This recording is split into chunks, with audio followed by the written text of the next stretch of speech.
Irene Gutiérrez, Más de Uno.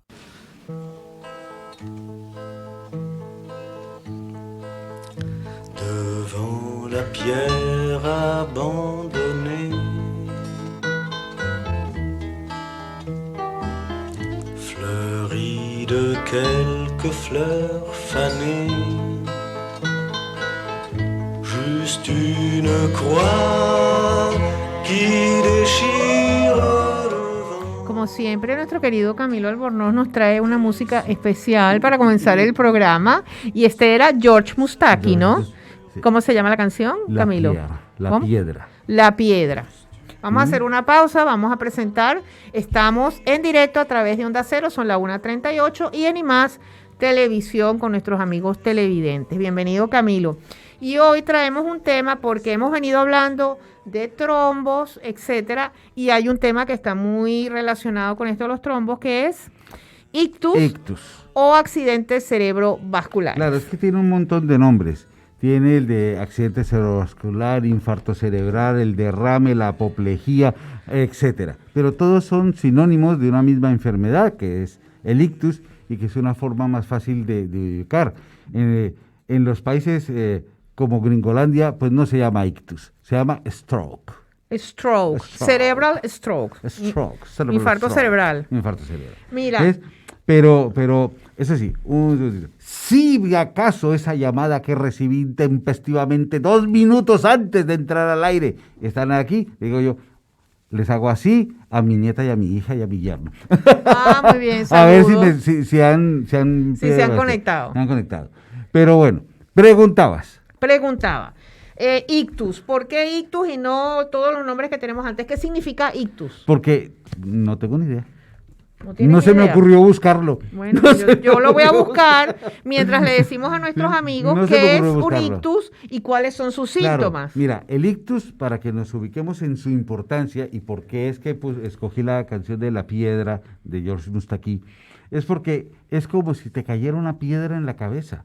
Pausa. Pal y tal. Los gringos no estaban tan equivocados. La palabra científica para designar el accidente cerebrovascular es ictus, un término latino que quiere decir golpe. Efectivamente, los síntomas de un ictus se presentan en la mayoría de las ocasiones de un modo súbito y violento, como un golpe en el cerebro. Exactamente. ¿Ves? La semana que viene, si no logramos completar el tema hoy, que como casi nunca siempre nos pasa, voy a traer la primera página, ¿sí?, de un libro que se llama El Rey de Hierro de Maurice Druon, donde hace una descripción clínica de un ictus. Perfecto. Pero perfecta. Pero para que nos ubiquemos en la importancia del ictus, y es que con todo esto de la pandemia, si ya era una situación clínica importante, con todo esto de la pandemia, los ictus como los infartos y otra serie de enfermedades han pasado a un segundo lugar y aunque no pierden su importancia, sí se atienden más tardíamente. Claro. Y en este tipo de enfermedades la sensación de urgencia es importante, la inmediatez del tratamiento es importante para que el paciente se rescate lo mejor posible en sus circunstancias. Con decirte que en España es la segunda causa de muerte, es la primera causa de discapacidad y el 3 al 5% de los mayores de 65 años tienen la posibilidad de sufrir un ictus, que no es poca cosa. Hasta los 74 años es más frecuente en hombres, a partir de los 75 en mujeres. Ni idea por qué. ¿Sí? Ahora, en Europa es la tercera causa de muerte sin importar el sexo, lo cual implica Y el año antepasado, se registraron 116,000 casos de ictus en España. Durante la pandemia. Wow. 116,000 más 15,000 más de lo que llamamos isquemia cerebral transitoria. Es un ictus, pero que se quita solo. ¿Sí? Sí. Pero que es un aviso en luces de neón y sonido estéreo, diciéndole, o te haces algo o te voy a dar de verdad. ¿Sí? Ahora, el 50% de estos 116,000 han quedado con secuelas. Secuelas discapacitantes importantes. Y una buena porción de ellos han fallecido. Pero hay que tener en cuenta de que no solamente han fallecido, sino que el 20% de los que sufren un ictus tienen la posibilidad de fallecer en el primer mes. ¿Por qué? Pues porque la lesión vascular puede ser tan importante o la lesión cerebral puede ser tan importante que aunque se recuperan, no se recuperan completamente y pueden llegar a fallecer. Pero el otro 20%, en el primer año tienen una posibilidad muy grande de repetir. Hostia. ¿Sí? Entonces, eso es importante porque tú ponte a pensar que, bueno, lograste pasar el ictus con poca secuela, pero si no haces lo que debes hacer, pues en el lapso de un año puedes llegar a repetirlo en cualquier momento con la catástrofe cerebral que puede llevar a eso, ¿sí?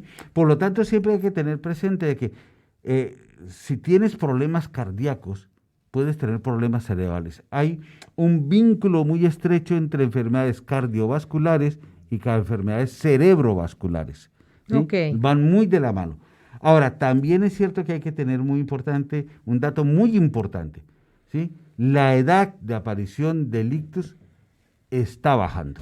Ah, ¿Sí? caramba. Y entonces hay un aumento de un 30% de más casos en pacientes entre los 20 y los 55 años, haciendo más énfasis en los 20 que en los 55, ¿no? Entonces ahí es donde una cosa es muy importante. ¿Por qué? Porque este grupo de edad, ¿sí?, está aumentando el número de ictus. ¿Por qué? ¿Sí? Y hazte una idea que es por lo cual se va a explicar la situación. En los países ricos es donde más se está dando los ictus en estos grupos de edades, ¿sí? Wow. Y la razón es muy simple. Son gente que no hace nada, está muy sedentaria, está pegado a una consola o a una pantalla, ¿sí? Están gorditos, fuman mucho, están desarrollando tempranamente hipertensión o alteraciones de los lípidos, como la hipercolesterolemia, y muy frecuentemente están haciendo abuso de lo que se llaman hoy elegantemente drogas recreativas. Alcohol. Alcohol y Marihuana. anfetas y MDM y todo ese tipo de cosas. Entonces, todo eso va a producir la posibilidad de que se tenga gente joven con accidentes cerebrovasculares. La hipertensión juvenil cada vez la vemos más. Incluso en muchos momentos estamos viendo hipertensión infantil. Pero eso es por obesidad. Por la obesidad, el sedentarismo, los malos hábitos de comer, etcétera, etcétera, etcétera. Entonces, claro, aquí uno dice, ¿no?, ¿cuáles son los posibles riesgos que tenemos para que nos vaya a dar este tipo de circunstancias? ¿Sí? Entonces, si eres hipertenso, es un factor importante. Si tienes enfermedades cardíacas, pero principalmente dos cosas, la arteriosclerosis, ¿sí?, y la fibrilación auricular. Cualquier arritmia cardíaca te la puedo decir, pero la fibrilación auricular es una enfermedad que, digamos, en alza y que puede aparecer como un evento, digamos, natural a los 60 años para arriba o a los 50 años para arriba. Es bastante habitual. La falta de actividad física, el mal comer, pero sobre todo las estadísticas nos dicen que aquellas personas que comen poca fruta y poca verdura tienen más probabilidades, ¿sí?, de tener o desarrollar este tipo de problemas. Una dieta saludable hay que tener. Como siempre hablaremos, el alcohol y el tabaco, y en el tabaco no necesitas ser un fumador activo, simplemente con que seas un fumador pasivo ya es un factor de riesgo importante. La edad, evidentemente, ya sabemos que si tienes más de 60 tienes más probabilidades. El sexo, sabemos que si antes de los 75 y eres hombre tienes más probabilidades, y después de los 75 si eres mujer tienes más, ¿sí? La genética influye mucho aquí. Los antecedentes familiares de personas con ictus, ¿sí?, es importante tenerlos presentes. Por ejemplo, mi familia es una enfermedad vascular. O tiene eventos cardiovasculares o tiene eventos cerebrovasculares, cuando no tiene de los dos. Vale. ¿Sí? Porque, por ejemplo, mi abuelo paterno murió de un infarto cardíaco, mi abuela paterna murió de un ictus, mi abuelo materno murió de un infarto cardíaco también, mi abuela materna murió de un infarto cardíaco. Es decir, tenemos una carga genética en mi familia importante y que debemos cuidarnos en ese sentido de intentar no ganar peso, intentar de hacer ejercicio, intentar comer fruta, etcétera, etcétera, para que eso lo sea. También es cierto que hay ciertos trastornos. ¿Cuáles trastornos? ¿Sí? De tipo hematológico, lo que llamaban antes la sangre gruesa. ¿Y cómo? Ajá, ¿Sí? explícame eso un poquito. Mira, hay muchas personas que con la edad comienzan a producir un exceso de glóbulos rojos por múltiples razones. Vale. Pero si eres un fumador, tienes un trastorno respiratorio, tienes problemas asmáticos, cosas por el estilo, tienes más probabilidades de generar un exceso de glóbulos rojos, que eso se llama una policitemia. ¿Sí? Hay gente que lo hace porque sí, y entonces eso se llama la policitemia rubra-vera.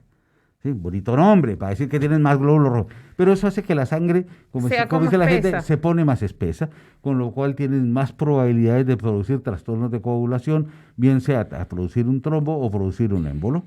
Vale, y eso tiene tratamiento, me imagino. Claro, el tratamiento que se hacía a la antigua era el más simple de todos. Cada cierto tiempo te quito un poquito de sangre para que tu sangre pierda glóbulos rojos. Ok. ¿Ya? Pero bueno, pero también hay una cosa que se llama el síndrome antifosfolípido, que produce, por ejemplo, en los pacientes que tienen lupus, ¿sí? Y que hace una propensión a que tengan más coagulación, ¿sí? En los niños, ciertas alteraciones sobre todo, en los niños, pero puede aparecer en cualquier edad, que es la anemia de células falciformes. Son alteraciones de la forma del glóbulo rojo que hace que se atasquen. Ya está. Y entonces al atascarse, pues puede producir este tipo de problemas. El uso de anticonceptivos orales también con el tiempo es un factor de riesgo importante y que en algunos segmentos de edad puede ser un factor decisivo. El 90% de los ictus podrían evitarse solamente teniendo un cuidado con los factores de riesgo y un estilo de vida saludable. Solo con eso, el 90% podrían evitarse. Muy interesante. Eso significa que esa idea tan larga que hay de muchísima gente de yo no voy al médico, no sea que me encuentren en algo. No. Pues es que es lo que digo yo, si tú llevas el coche a la ITV, aunque mucha gente lo lleva es por obligación, ¿sí? Y no por necesidad, pues tú también deberías pasar una ITV con cierta regularidad de cuando en cuando. Sí. Puede que no sea todos los años, pero si cada 2 o cada 3 años según tu rango de edad, ¿sí? Entonces, así que eso es un punto importante.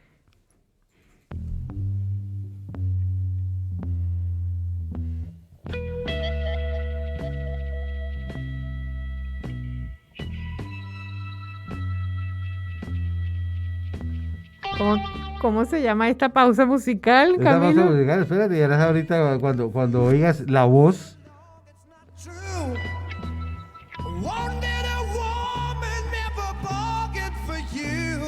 ¿Quién es ese? Led Zeppelin. Ay, mi amor, pero ese es de tu época. No me jodas. Ese es de tu época, no es la mía. Led Zeppelin es inmortal y con ciertos vapores aéreos que ya hemos dicho que no son recomendables. Joder, ya te digo yo. Pero bueno. ¿Qué tipo de ACV hay? De accidente cerebrovascular. Claro, ¿ves? Porque esta canción se llama Dazed and Confused. Es decir, aturdido y confundido, porque eso es uno de los síntomas. Claro, porque es una cosa que se ve mucho en el ACV. Pero hay muchas formas de ACVs, ¿sí? Y básicamente, pues puede pasar que, uno, se formó un coágulo en alguna parte porque se estrechó la arteria, porque se dañó la arteria, por lo que tú quieras en la arteria, se tapó y se jorobó la cosa. No hay riego sanguíneo y eso es lo que se llama un ACV isquémico, ¿sí? Entre los ACVs isquémicos, pues este es lo que se llama el trombótico porque se forma un trombo ahí y ya está, ¿sí? Ahora, ese trombo de pronto puede llegar, ¡pum!, se forma, tapa. Y durante un momento los demás que vienen detrás están empujando, lo rompen y pasa. Pues ese es el accidente isquémico cerebral transitorio, ¿sí? Se produjo una isquemia, durante un momento durante un tiempo estuviste con síntomas, pero al destapar, los síntomas revierten y vuelves a tu normalidad. Mira que digo a tu normalidad, no a la normalidad. Porque si tú suponte que tú eres una persona que tiene 75 años y ya tiene un poquito de trastorno cognitivo o alguna cosa así, pues no vas a volver a la normalidad, vas a volver a tu normalidad. Okay. ¿Sí? Y entonces esos accidentes isquémicos transitorios, pues los valoramos en un rango de tiempo en el cual deben desaparecer esos síntomas, que puede ser desde 1 hora hasta 24 horas. Si ya es más de 24 horas, ya la cosa se nos ha jorobado bastante y ya entonces puede producirse una lesión permanente, con lo cual pues ya se pierde muchas veces la fertilidad.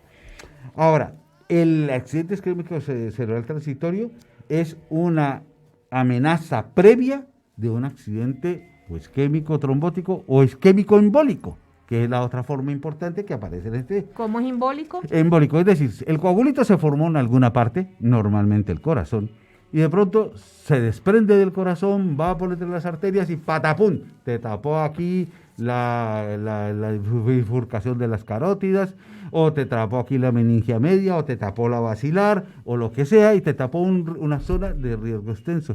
Y normalmente esas son mucho más importantes que el chiquitito.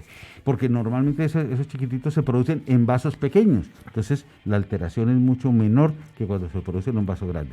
Sin embargo, en los pacientes arterioscleróticos, es decir, aquellos que tienen esa plaquita de grasa que se les ha formado en las arterias porque has comido mucho pollito frito, mucha cosita frita, mucha empanadita frita, muchas de esas cosas fritas, ¿sí? Pues esas placas de ateroma se pueden romper y al romperse ese pedazo de placa que es colesterol puro solidificado, patapón, tapona en alguna parte en el cerebro. Muy frecuentemente se producen aquí en las carótidas, ¿sí? Y entonces teóricamente se podrían prever, ¿sí? Porque se pudiesen detectar con mucha más anticipación y hacer algo antes de que se produjera el problema. El otro gran grupo son los hemorrágicos, es decir, se te rompe una arteria en el cerebro o una vena en el cerebro y patapum, tenemos un montón de sangre por ahí rondando. Hay dos formas, el intracerebral y el subaranoideo. Es decir, el intracerebral es que se reventó lo que sea dentro del tejido cerebral, que normalmente son muy malos, y los más malos de todos cuando se rompen dentro de los sistemas de líquidos que están los cuerpos, las cisternas del cerebro, donde se acumula y se recircula el líquido cerebral, pues son los peores de todos. ¿Sí? Tienen una mortalidad muy alta, la mayoría de las veces ni siquiera avisan que te va a pasar, ¿sí? Y otros son los que se producen fuera del tejido cerebral, en el espacio subaranoideo, que son bastante más frecuentes, y la mayoría de los aneurismas cerebrales se rompen y se producen ahí. Muchas veces estas hemorragias subaranoideas pueden producir un coágulo enorme, dar síntomas, los síntomas ceder o mejorar, y el paciente pues no consulta, y años después o meses después comienza a presentar una serie de problemas neurológicos, y descubren que tienen un coágulo de mucho tiempo ahí, ¿sí? Que es lo que está produciendo esa sintomatología, porque está produciendo una compresión sostenida sobre una parte del cerebro. Claro. El riesgo siempre de la hemorragia subaranoidea es que empuje el cerebro hacia abajo, produciendo una alienación amigdalar y fuera el amigo de combate, ¿sí? Ahora, también existen otra serie de situaciones, por ejemplo, que es lo que se llama el ictus hemorrágico. El ictus hemodinámico. Tú hazte dos ideas que son totalmente opuestas, pero con el mismo final. Te pegas una subidón de tensión y el madre, ¿sí? Y eso hace que le cueste mucho trabajo a la sangre circular. Patapón, te vas para el suelo y en ese desmayado, la circulación, como es tan lenta, es como si hubieras hecho un trombo. Claro. No oxigena el cerebro y produces un ictus. Pero el efecto completamente contrario es exactamente igual. Haces una hipotensión sostenida en el cual la circulación en el cerebro es tan lenta y tan mala que produces un ictus. Jolín. Muchas veces solamente con bajar la tensión en un lado o con subirla en el otro, el paciente mejora. Pero si es lo suficientemente alarga en el tiempo, pues sí que se puede producir perfectamente que se produzca una lesión irreversible, ¿sí? Ahora, hay una cosa que, y justamente lo estaba recordando ayer con un paciente en una consulta telefónica, ¿sí? Que dice que a su padre, al hacerle un TAC por otra cosa, le habían encontrado unas lesiones lacunares. ¿Lacunares? Lacunares. ¿Cómo ¿sí? es eso? Pues son lo que hablamos al comienzo, pequeños ictus trombóticos. Pequeñitos. Y coge una arteria chiquitica aquí, otra arteria chiquitica acá, otra arteria chiquitica acá, que de pronto en ese momento te produce algún síntoma. Uy, qué mareo tengo hoy. Un dolor de cabeza. O un dolor de cabeza que no se me quita y que confundo con una migraña. O es una situación en que estoy más gilipollas que de costumbre, ¿no? Cosas así. Pero pasa. Y unas semanas después vuelve y aparece, y otras semanas más para allá, ¿no? Entonces todo va por ciento, y eso produce que se mueran 1 milloncito de neuronas acá, otro milloncito aquí, otro milloncito por acá, ¿sí? Y esos son los que se llaman infartos lacunares, ¿sí? Por sí solos puede que no produzcan una discapacidad o una secuela importante, pero al ir sumando, sí. Y es cuando tú llegas y haces un TAC o una resonancia y ves un cerebro que parece un queso gruyère, lleno de agujeros por todas partes, ¿no? Entonces, los síntomas los dejamos para la semana que viene. Exactamente, porque como ya habíamos previsto, ¿no? Nos enrollamos conversando, contando cosas, y no, lo que yo calculo para 20 minutos es para 40. No, pero no importa, ¿sí? porque... Pero no importa. ¿Sabes qué? Porque es bueno para nuestros oyentes y nuestros televidentes que tengan bien claros los síntomas, porque algo dijiste al principio, que esto había que atenderlo inmediatamente. Entonces, así, la semana que viene vamos a hablar muchísimo más tiempo y más claro de los síntomas. Como se dice en medicina, los síntomas del ictus, ¿sí? Son muy polimorfos. Es decir, varían mucho en cada circunstancia, que hay una serie de síntomas comunes. Varían mucho. ¿Y varían por qué razón? Porque no es lo mismo que se te jorobe una arteria aquí, a que se te jorobe una acá o se te jorobe una por aquí. Cada cosa te puede producir síntomas particulares, aunque haya unos síntomas generales. Y también te vamos a hablar en algo de lo que podemos hacer en el momento, para empezar, eso es muy importante. Y de lo que podemos hacer para que no nos dé. Muy bien. Porque eso es importante. Yo a mí, mira, que me jorobe una mano, pues sí, me choca, me parece maluco. Pero que se me jorobe la unidad sellada, no. Eso ya es otro cuento. La semana que viene los esperamos, queridos amigos, Más de Uno puertollano a la 1:30 con Camilo Albornoz. Vamos a continuar hablando del ictus. Que tengan un fin de semana a todos nuestros oyentes y todos los que nos están viendo en este momento. Camilo, eso sí, me voy a preparar bien para los síntomas. Los esperamos la semana que viene. Muchas gracias por estar.